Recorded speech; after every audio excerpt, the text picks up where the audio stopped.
Imagina despertar un día y descubrir que tu ciudad ya no es tuya, que las calles donde creciste ahora resuenan con idiomas que nunca escuchaste, que los rostros familiares han sido reemplazados por extraños. No por una invasión militar, no por una conquista violenta, sino por algo mucho más silencioso y devastador, por las decisiones de tu propio líder. Esto no es ciencia ficción. Esto está sucediendo ahora mismo en Rusia. Mientras Vladimir Putin proclama estar defendiendo la identidad rusa en Ucrania, su propio país se está transformando en algo irreconocible. La Plaza Roja de Moscú, ese símbolo sagrado del poder soviético, ahora vibra con música de Bollywood.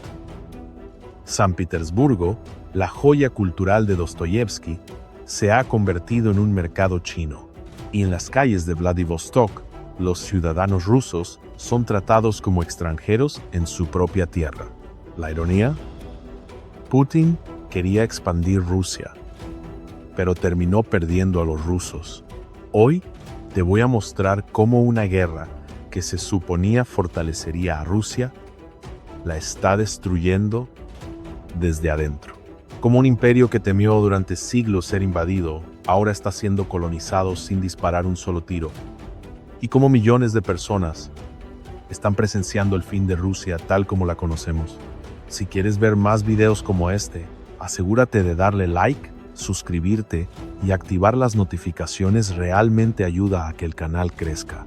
Bienvenidos a una historia que nadie está contando. La historia de cómo Rusia está desapareciendo. No tenemos a nadie de los nuestros. Algunos, no sé, chinos, vietnamitas, ni siquiera sé quiénes son. Estas palabras, pronunciadas por un ciudadano ruso común, capturan perfectamente la crisis que está devastando a Rusia en este momento. La aventura de Vladimir Putin en Ucrania no solo ha arrastrado al país a pérdidas militares catastróficas, sino a un desastre demográfico sin precedentes. Desde los montes Urales hasta Siberia, desde Moscú hasta San Petersburgo, Rusia está experimentando una transformación que nadie imaginó posible. Una invasión está ocurriendo, pero no del tipo que esperarías. La famosa Plaza Roja de Moscú se ha convertido en una pista de baile para trabajadores indios. Donde antes resonaban marchas rusas bajo la estatua de Lenin, ahora se escuchan melodías de Bollywood. Las calles rusas están siendo tomadas por grupos de indios que caminan con altavoces, gritando y llamando la atención. ¿Cómo comenzó todo esto? Todo empezó con la política de curry rápido del Kremlin. Para 2025, Rusia estableció una cuota de 72,000 trabajadores procedentes de India. Mientras los hombres rusos perdían sus vidas en las líneas del frente, se estableció un puente aéreo masivo entre Nueva Delhi y Moscú para llenar los vacíos que dejaron en los bancos de trabajo, al volante de camiones y en los sitios de construcción. Las imágenes sobre el terreno dan vida a este puente aéreo de manera escalofriante. Las filas que se forman frente a las oficinas de migrantes y centros de empleo en Moscú te recuerdan a las colas del pan durante la era soviética. Pero esta vez, no son rusos los que esperan en fila, sino decenas de miles de indios. Esta avalancha de trabajadores indios ya ha transformado completamente los vecindarios. El eneldo, ese ingrediente característico de la cocina rusa, ha dado paso al garam masala y al curry, que se eleva desde los fogones de las casas. El aroma mismo de Rusia está cambiando. Lo más impactante de este tráfico humano es su arquitectura institucional. Después de la visita de Putin a India, la institución financiera más grande de Rusia, Sberbank, fue más allá de sus actividades bancarias y esencialmente se transformó en una agencia de recursos humanos respaldada por el Estado. La prioridad del banco ya no son las transferencias de rublos, sino financiar y organizar un flujo regular de mano de obra desde India hasta Moscú. Los banqueros se convirtieron en traficantes de personas, todo con el sello oficial del Kremlin. Las proyecciones futuras llevan la situación de una crisis a una catástrofe existencial. El primer viceprimer ministro ruso, Denis Manturov, declaró sin rodeos: estamos preparados para aceptar un número ilimitado de trabajadores. Piénsalo. Ilimitado.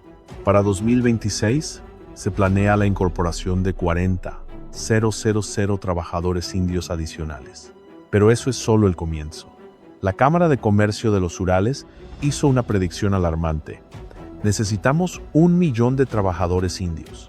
1 millón. En un país que supuestamente está defendiendo su identidad nacional, Rusia está abriendo sus puertas de par en par. No para turistas, sino para un reemplazo demográfico masivo. La atmósfera lúgubre de San Petersburgo, esa ciudad que fue tema de las novelas de Dostoyevsky, ahora está adquiriendo una textura cultural completamente diferente.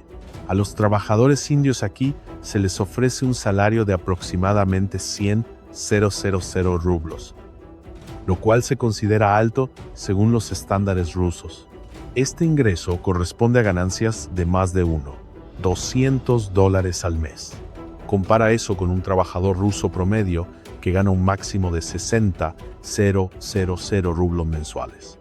La disparidad salarial no es solo un número en una hoja de cálculo. Es una bomba social que está explotando en las calles rusas. Para ver cómo esta brecha de ingresos afecta a los trabajadores rusos, basta con escuchar sus propias palabras. Vayan a la operación especial a trabajar. Bueno, muchos hicieron exactamente eso, por cierto. Y ahora veo a los indios trabajando toda la semana. Me doy cuenta de que les pagan una miseria y simplemente nos están desplazando para ahorrar dinero. Esta es la voz de la traición.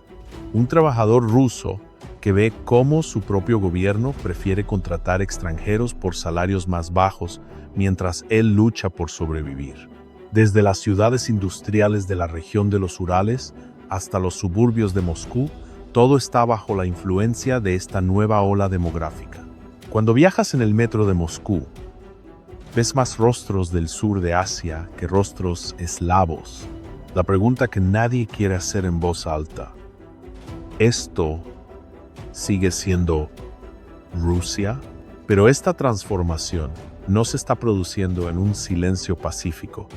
Está creando una ola terrible de fricción y violencia en los niveles más básicos de la sociedad.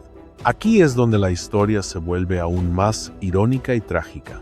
Esos famosos rusos patriotas de la Z, aquellos que escriben desde sus teclados, han estado delirando sobre India y Modi en canales de Telegram y Twitter durante meses. Cantaban consignas como Hermandad BRICS y hombro con hombro contra el imperialismo occidental, santificando la alianza forjada con Asia. Hablaban de estabilidad, cooperación, lazos eternos con sus hermanos asiáticos. Sin embargo, cuando esos hermanos virtuales descendieron a las calles de Moscú y comenzaron a llenar los trabajos y vecindarios rusos, ese amor digital terminó abruptamente. Las publicaciones románticas sobre la hermandad asiática dieron paso a peleas callejeras. La realidad golpeó fuerte. Una cosa es aplaudir a India en Twitter y otra muy distinta es competir con trabajadores indios por empleos y viviendas en tu propia ciudad.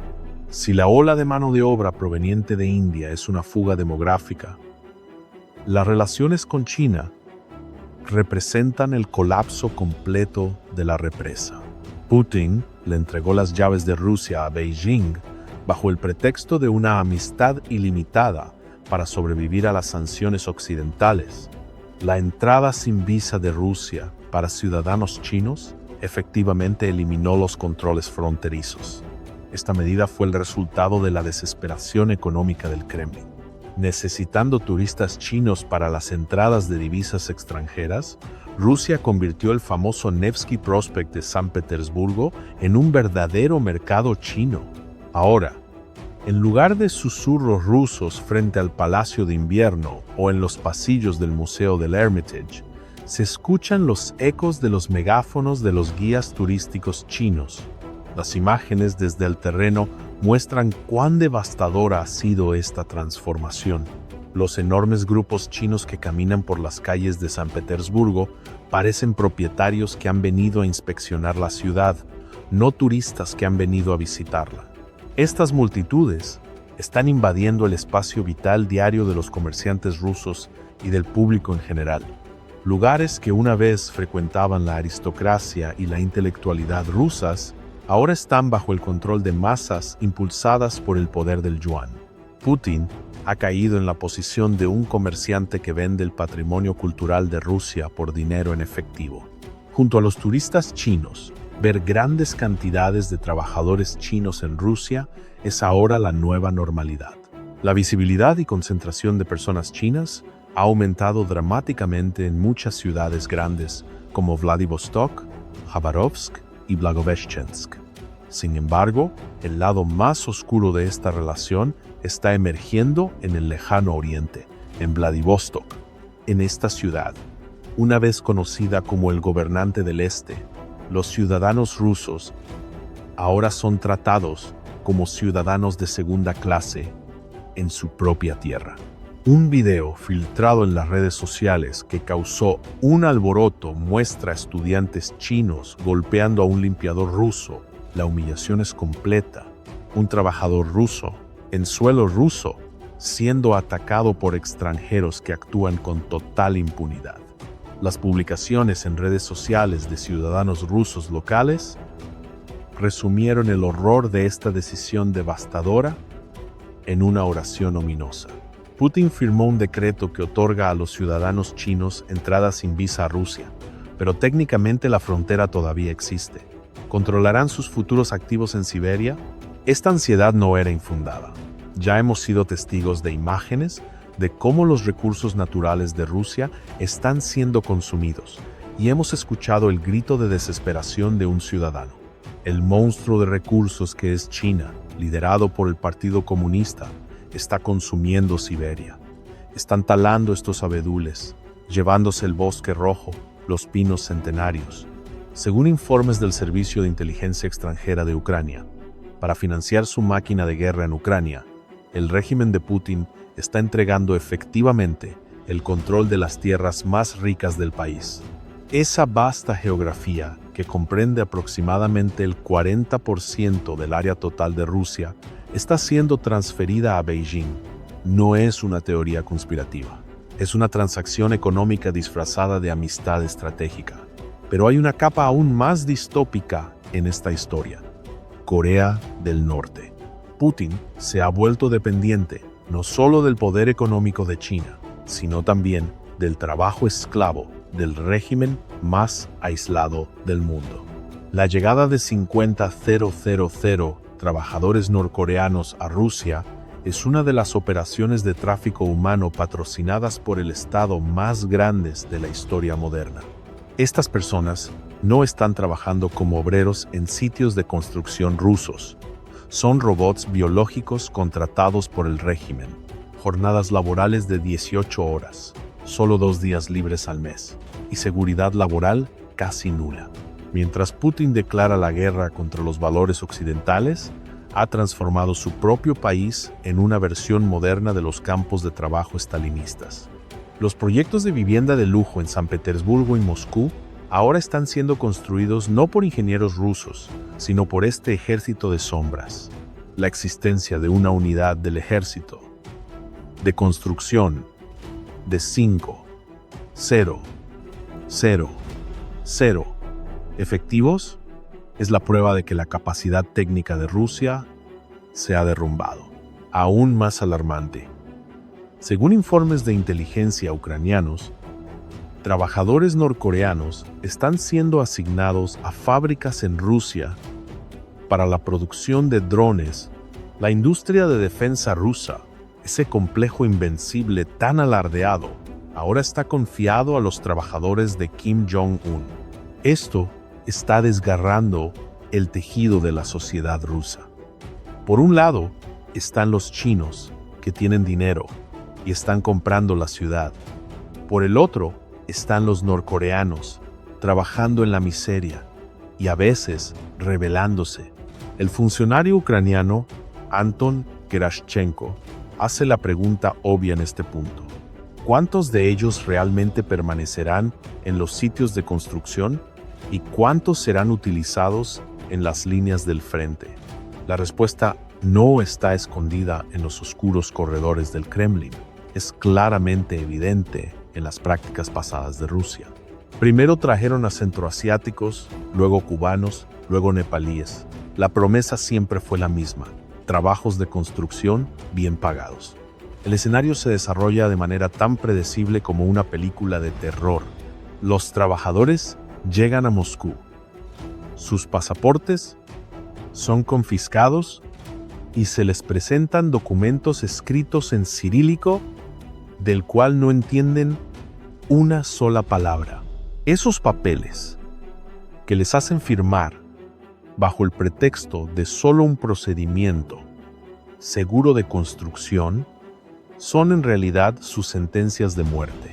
En el momento en que firman, su estado cambia de trabajador a soldado contratado y se encuentran en los campos de exterminio de Ucrania con Kalashnikovs en sus manos. La evidencia que viene del campo nos golpea en la cara con esta horrible realidad. Mira la impotencia de este hombre indio en la pantalla mientras describe el horror que experimentó. Trabajé durante 2 días y al tercer día me dieron las coordenadas. Vi soldados ucranianos. No soy ruso, no soy ruso. Solo quiero ir a casa y olvidarme de estas cosas. Estas palabras no pertenecen a un voluntario que lucha por el mundo ruso, sino a un civil que vino con la esperanza de ganar unos cuantos cientos de dólares y se convirtió en víctima de un crimen de guerra. Y este modelo no se limita a trabajadores sin educación. El sistema es tan codicioso que se traga a cualquiera que atrape. La historia del iraní Arash Darandi prueba cómo el sistema legal en Rusia se ha convertido en una cacería humana. Darandi, un ingeniero petrolero y fotógrafo, fue detenido durante un control policial de rutina en San Petersburgo, donde había llegado con una visa de turista. Le presentaron ese terrible dilema: prisión o la línea del frente. El testimonio de Darandi también expone el sistema de castas racista dentro del ejército ruso. En los campos de entrenamiento, los soldados rusos y los extranjeros están estrictamente separados. Africanos, personas del Medio Oriente, iraníes, latinoamericanos, se mantienen en cuarteles separados, no se entrenan adecuadamente y se envían al frente sin siquiera aprender a usar armas. Porque a los ojos de los comandantes rusos no son soldados, son prescindibles. La parte más dolorosa y humillante para el pueblo ruso es el aspecto financiero. Putin está gastando el sustento de su propia gente en este ejército importado. Rusia paga a los soldados norcoreanos aproximadamente $2,000 por persona por mes. Este dinero es un salvavidas de $500 millones al año para el régimen norcoreano. Mientras un ruso lucha por ganar un promedio de $600 al mes, Putin paga a un soldado aliado 3 veces el salario de su propio ciudadano. Déjame repetir eso. Un soldado extranjero gana 3 veces más que un soldado ruso. Esta no es solo una estadística, es una traición. Mirando el panorama general, la amenaza que enfrenta Rusia no es solo una afluencia de migrantes del exterior, sino el resultado inevitable de un sistema que se pudre desde dentro. Las repúblicas centroasiáticas, que el Kremlin ha visto como su patio trasero y ha despreciado durante años, ahora se han convertido en actores que tienen el destino de Rusia en sus manos. Rusia está apuntando sistemáticamente a los migrantes centroasiáticos para compensar sus pérdidas en las líneas del frente. Se les ofrece una sentencia de muerte a cambio de la promesa de ciudadanía.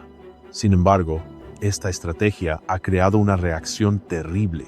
Cada trabajador tayiko, uzbeko o kirguís enviado al frente crea un vacío imposible de llenar en el sector de servicios de Moscú, en la construcción y en los trabajos de limpieza. Putin está sacrificando la economía para continuar la guerra. El trato inhumano y las prácticas de reclutamiento forzado en lugares como el centro de detención de Sakurovo están causando una enorme acumulación de ira entre la diáspora centroasiática Esta ira no es solo un descontento silencioso, sino la semilla de un motín potencial. Hay millones de personas enojadas y marginadas dentro de Rusia que han sido obligadas a recibir entrenamiento militar. Irónicamente, las políticas xenófobas de Rusia y el deterioro de la economía están causando que incluso los migrantes huyan de Rusia. La devaluación del rublo y la presión policial están empujando a los trabajadores centroasiáticos hacia otras rutas, a Europa o a otras regiones en desarrollo de Asia. Pero el verdadero jaque mate estratégico está oculto en las matemáticas frías y crueles de la demografía. Rusia se está extinguiendo biológicamente. Las tasas de natalidad han caído a su nivel más bajo en 200 años. Estos datos representan la mayor catástrofe que puede sucederle a un Estado. Incluso durante las guerras napoleónicas, la Primera Guerra Mundial o los días más oscuros de la Segunda Guerra Mundial, el futuro demográfico de Rusia no era tan sombrío. La guerra de Putin no solo ha aniquilado a la generación actual en las líneas del frente, sino también a las generaciones no nacidas. No hay futuro, porque los niños que lo construirían no están naciendo. El Kremlin ha clasificado los datos como un secreto de Estado para ocultar esta realidad. Pero ofuscar los números no cambia la realidad. A medida que la población étnica rusa disminuye rápidamente, está siendo reemplazada por inmigrantes de Asia. Esto es precisamente lo que Putin afirma querer prevenir, la pérdida de la identidad rusa de Rusia. Estratégicamente, esto amenaza la integridad de Rusia como federación. En un escenario donde la autoridad central se debilita, el ejército se derrite y la población sufre cambios demográficos, se vuelve imposible para Moscú aferrarse a Siberia, el Cáucaso o el Lejano Oriente. El aumento de la población china en regiones fronterizas con China está causando que estas regiones cambien efectivamente a Beijing. Esto no es una pérdida de territorio, sino una transferencia de influencia. Mientras Putin buscaba expandir el imperio, perdió el control demográfico de los territorios centrales que tenía. La imagen ante nosotros contiene una tragedia mucho más profunda que la derrota militar de una superpotencia. Vladimir Putin quería pasar a la historia como un líder que ganó territorio como Pedro el Grande. Sin embargo, su legado será el de un líder que convirtió a Rusia en una colonia demográfica y económica de Asia. Este es un efecto dominó imparable. La guerra aniquiló a la población masculina productiva. El vacío resultante se llenó abriendo puertas a Asia para evitar que la economía colapsara. ¿Y el resultado? Jóvenes indios bailando en la Plaza Roja, turistas chinos comprando San Petersburgo y esclavos norcoreanos esperando órdenes en sitios de construcción. La Rusia soberana de Putin es ahora solo un letrero. Por dentro es la gasolinera de China, el patio trasero de India y el campo de trabajo de Corea del Norte. Esas melodías de Bollywood en Moscú no son en realidad una celebración. Son el lamento de la rendición silenciosa de Rusia sin que se haya disparado un solo tiro. Solíamos decir que no hay lugar seguro. Ahora debemos agregar, no hay lugar para los rusos en Rusia. Putin buscaba hacer grande a Rusia otra vez. En cambio, la hizo desaparecer. La ironía final. El líder que prometió proteger la identidad rusa terminó siendo el arquitecto de su extinción. Esta no es solo la historia de una guerra, es la historia de cómo un imperio se suicida mientras proclama victoria. Entonces, ¿qué piensas sobre esto? Comparte tus pensamientos en los comentarios. No olvides suscribirte al canal y activar las notificaciones para mantenerte actualizado con los nuevos análisis de PPR Global. Gracias por elegirnos.